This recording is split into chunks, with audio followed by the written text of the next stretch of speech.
All right. All right. Yes, go ahead. Can I switch to Russia, Tammy?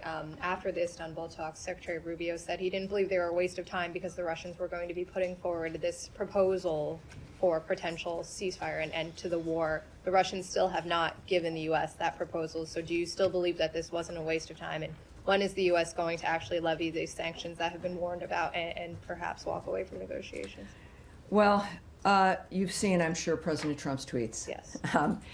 He is the one who recently spoke directly to President Putin and is the one whose vision of diplomacy, of getting these wars to stop across the globe, but certainly that one can be arranged. He's been very optimistic. He has.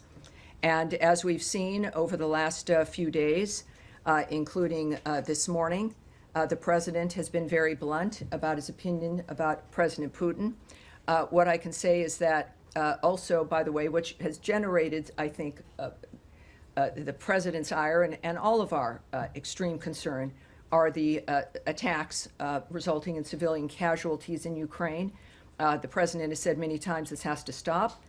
We are monitoring reports that this weekend's airstrikes by Russia constituted the largest aerial assault on Ukraine since the start of the war. Obviously, our thoughts, prayers, and awareness sits with the victims and their families. We are calling for restraint and urge all parties to avoid further escalation. We continue to support direct talks between Russia and Ukraine. The president supports any mechanism that leads to a just, durable, and lasting peace. Any mechanism.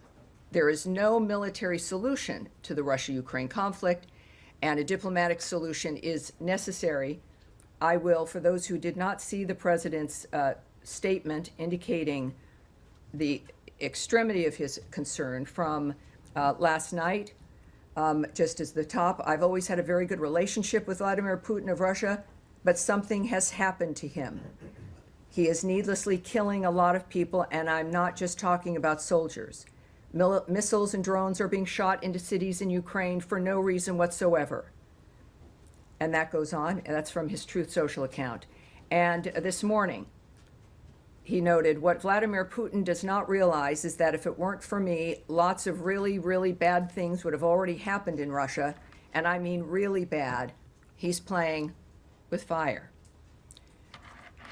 Sorry, Yes. one quick follow-up, Tammy. The Germans say the U.S. has lifted all of its restrictions on the use of long-range weapons. Can you confirm that, and when was that I'm not decision going to taken? discuss that. No, I'm not going to confirm that. Yes.